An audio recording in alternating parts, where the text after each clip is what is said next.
Price the Lord. ஆண்டவரும் இரட்சகருமாய் இருக்கிற இயேசு கிறிஸ்துவின் நாமத்தினாலே தினம் ஒரு தீர்க்க தரிசனம் என்கிற தேவனுடைய வார்த்தைக்கு உங்களை வரவேற்கிறோம். தீர்க்க தரிசனம் என்பது தேவ ஆவியால் அருளப்பட்ட அவருடைய வாக்குத்தத்தமான வார்த்தைகள் மாத்திரமே.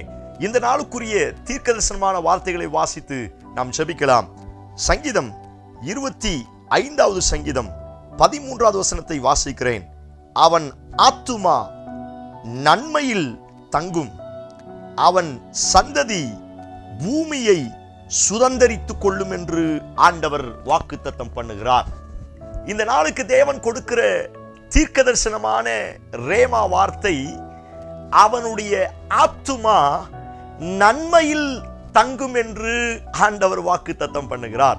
எத்தனை பேர் இந்த வார்த்தைக்கு ஆமென் சொல்றீங்க? இந்த ரேமா வார்த்தைக்கு ஆண்டவருக்கு நன்றி செலுத்துங்கள்.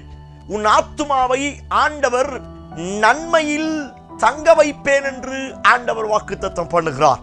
அநேக நேரத்தில் என் ஆத்துமாக்களுக்கு விரோதமாய், என் ஆத்துமாவுக்கு விரோதமாய் சொத்துரம், என்னுடைய சொத்துரம் அநேக பிரச்சனைகளையும் அநேக போராட்டங்களையும் சத்துரு கொண்டு வருகிறான்.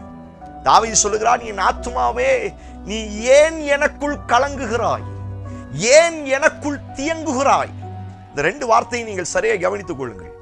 சில பிரச்சனைகள் வரும் பொழுது என்னுடைய ஆத்துமாவை இந்த பிரச்சனைகள் கலக்குகிறது, கலங்க வைக்கிறது. என்னுடைய ஆத்துமாவை சில பிரச்சனைகள் தியங்க வைக்கிறது. எல்லா பிரச்சனைகளும் என் ஆத்துமாவுக்கு விரோதமாய் சத்துரு இன்றைக்கும் சில பிரச்சனைகளை புதிதாய் கொண்டு வந்து கொண்டிருக்கிறான். அநேக நேரத்தில் சொல்வது உண்டு, என் ஆத்துமாவுக்கு ஒரு இளைப்பாறுதல் கிடைக்காதா?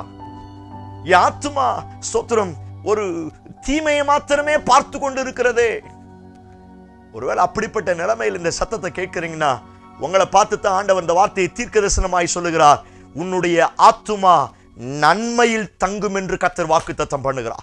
ஒருவேளை இதுவரை அநேக தீமைகளை உங்கள் ஆத்துமா சந்தித்திருக்கலாம், அநேக போராட்டங்களையும் பிரச்சனைகளையும் அநேக கஷ்டங்களையும் உங்கள் ஆத்துமா இதுவரை பார்த்திருக்கலாம். ஆனால் இதுவரை உங்கள் ஆத்துமா பார்க்காத ஒரு நன்மையை கர்த்தர் இன்றைக்கு இந்த சத்தத்தை கேட்கும் பொழுது உன்மேல் அபிஷேகமாய் வெளிப்படுத்த போகிறார். Praise God. எத்தனை பேர் இந்த வார்த்தைக்கு ஆமென் சொல்றீங்க? நம்புங்கள், உங்கள் ஆத்துமா நன்மையில் தங்க போகிறது. Praise God. பல வருஷமா, பல மாதங்களாய், பல வாரங்களாய் என் ஆத்துமா ரெஸ்ட் இல்லாம, என் ஆத்துமா இளைப்பாறுதல் இல்லாம தீமையிலே தங்கி கொண்டிருந்தது. என் ஆத்துமா தோல்வியில் தங்கி கொண்டிருந்தது. என் ஆத்துமா இருளில் தங்கி கொண்டிருந்தது. அநேக வேதனையோடு இந்த சத்தத்தை கேட்கிறீங்களா? சபையே, இந்த வார்த்தை ஆண்டவர் உங்களுக்கு தான் தீர்க்க தரிசனமாய் சொல்லுகிறார். எந்த காரியத்தில் உன் ஆத்துமா இதுவரை இருளில் தங்கினதோ, எந்த காரியத்தை நினைத்து உன் ஆத்துமா அநேக தீமைகளையும் ஏமாற்றத்தையும் தோல்விகளையும் சந்தித்ததோ, ஆண்டவர் சொல்லுகிறார், அந்த ஆத்துமாவை நான் நன்மையினால் நிரப்புவேன். உன் ஆத்துமா நன்மையில் தங்கும் என்று கர்த்தர் வாக்குத்தத்தம் பண்ணுகிறார். ஓ பிரைஸ் காட். நீங்க நம்ப ஆரம்பிங்க. உங்கள் ஆத்துமாவுக்கு விரோதமாய் வருகிற அத்துணை தடைகளை கர்த்தர் மாற்றப் போகிறார். உன் ஆத்துமாவுக்கு விரோதமாய் வருகிற அத்துணை போராட்டங்களை ஆண்டவர் உன்னிடத்திலிருந்து தூரமாக்க போகிறார். உன் ஆத்துமாவை கர்த்தர் அழிவுக்கு விலக்கி பாதுகாக்க போகிறார். பைபிள்ல வாசிக்கிறோம், என் ஆத்துமாவுக்கு விரோதமாய் அநேக அழிவுகள் வந்து கொண்டு இருக்கிறது. நீங்கள் நம்ப ஆரம்பியுங்கள். இன்றைக்கு உங்கள் ஆத்துமா நன்மையிலே தங்க போகிறது. Praise God. ஆமென். எத்தனை பேர் இந்த வார்த்தைக்கு ஆமென் சொல்றீங்க? எவ்வளவு ஒரு வித்தியாசமான வாக்குத்தத்தமான வார்த்தையை ஆண்டவர் கொடுக்கிறார். உங்க ஆத்துமா நன்மையில தான் இனி தங்கும். இனி தீமையை உங்க ஆத்துமா பார்க்காது. இனி தோல்வியில உங்க ஆத்துமா தங்காது. இனி கஷ்டத்திலையும் ஏமாற்றத்திலையும் புலம்பல்லையும் உங்க ஆத்துமா தங்காது. நீங்கள் நம்புங்கள், என் ஆத்துமா நன்மையில் தங்க போகிறது. என் குடும்பத்தின் ஆத்துமா நன்மையில் தங்க போகிறது. என் கணவன், என் பிள்ளைகள், என்னுடைய சொத்துரம் சகல உறவினருடைய ஆத்துமாவும் நன்மையில் தங்கும். யாருக்காய் கண்ணீர் வடிக்கிறீர்கள்? யாருக்காய் ஜெபித்துக் கொண்டிருக்கிறீர்கள்? அவங்களை பார்த்து இந்த வார்த்தையை பிடித்து ஜெபம் பண்ணுங்க. ஆண்டவரே, அவர்கள் ஆத்துமா நன்மையில் தங்குவதாக. ஒரு சிலர் பேரண்ட்ஸுக்காக கண்ணீர் வடிப்பாங்க, ஒரு சிலர் கூட பிறந்தவங்களுக்காக, ஒரு சிலர் கணவன் மனைவிக்காக அவங்க படுகிற வேதனையை பார்க்க முடியாதபடி அநேக நேரத்தில் கண்ணீர் விட்டு அழுவது உண்டு.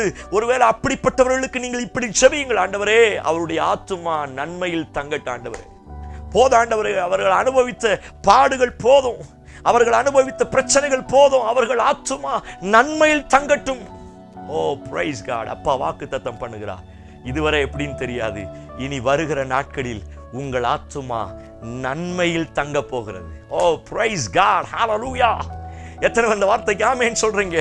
இதுவரை தோல்வியை பார்த்த உங்கள் ஆத்துமா, இதுவரை நஷ்டத்தையும் ஏமாற்றத்தையும் அழிவையும் சொத்தும் அநேக பாடுகளையும் பார்த்த உங்கள் ஆத்துமா இனி நன்மையில் இளைப்பாற போகிறது. நன்மையில் ஆண்டவர் தங்க வைக்க போகிறார். நம்புங்கள். பிரைஸ் காட், ஹல்லேலூயா. உங்கள் ஆத்துமா நன்மையில் தங்க போகிறது. அதுக்கு மேல உள்ள ஒரு வார்த்தை, அழகான வார்த்தை சோத்திரம். அது யாருடைய ஆத்துமா அப்படின்னா, கர்த்தருக்கு பயப்படுகிற மனுஷனுடைய ஆத்துமா. எல்லாருடைய ஆத்துமாவும் நன்மையில் தங்க முடியாது. யார் கர்த்தருக்கு பயப்படுகிறார்களோ, யார் கர்த்தருக்கு பயந்து அவர்களுடைய வழிகளில் நடக்கிறார்களோ, அவர்களுடைய ஆத்துமா நன்மையில் தங்க ஆரம்பிக்கும். Praise God.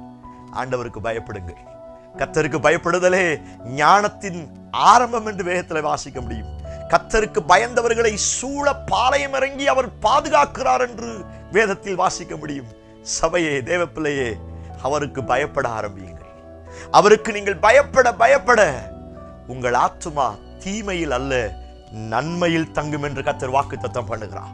எத்தனை பேர் உங்கள் ஆத்துமாவுக்கு விரோதமாய் எத்துணை காரியங்களை கொண்டு வந்தாலும், சபையே, உன் ஆத்துமாவை ஆண்டவர் நன்மையில் தங்க செய்ய போகிறார். ஆண்டவருடைய கிருபையை கேளுங்க. உமக்கு பயப்படுகிற பயத்தை எனக்கு போதியும் ஆண்டவரே. உமக்கு பயப்படுகிற பயத்தை எனக்கு கற்றுத்தாரு ஆண்டவரே. இந்த பயமாத்திரம் இருந்துச்சுன்னா போதுங்க, உங்க ஆத்துமா எதை பத்தியும் பயப்பட வேண்டிய அவசியம் இல்லை. பயப்பட வேண்டியவருக்கு நீங்க பயந்தீங்கன்னா உங்கள் ஆத்துமா எதை பத்தியும் பயப்பட வேண்டிய அவசியம் கிடையாது. உங்க ஆத்துமா நன்மையில் தங்கும். கண்களை மூடி என்னோடு சேர்ந்து ஜெபிக்க ஆரம்பிங்க. Praise God in Jesus name. Hallelujah. ஆண்டவரே, உடைய ஆத்துமா நன்மையில் தங்குவதாக. இதுவரையும் தீமையையும் இதுவரையும் ஏமாற்றத்தையும் கண்ணீரையுமே பார்த்த இவர்கள் ஆத்துமா இந்த நாட்களில் நன்மையில் தங்குவதாக என்று நான் ஜெபிக்கிறேன். இயேசுவின் நாமத்தினால அதிலே ஒரு அற்புதம் நடப்பதாக என்று நான் ஜெபிக்கிறேன். ஓ பிரைஸ் காட். ஜனங்களை கர்த்தர் ஆசீர்வதிங்க ஆண்டவரே.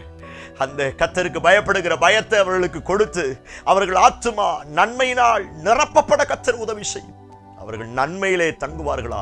அவர்கள் குடும்பம் நன்மையிலே தங்கட்டும். அவருடைய வாழ்க்கை, அவருடைய எதிர்காலம் நன்மையிலே தங்குவதாக செய்வீர் என்று நம்புகிறோம். இயேசு கிறிஸ்து மூலம் ஜெபிக்கிறோம்.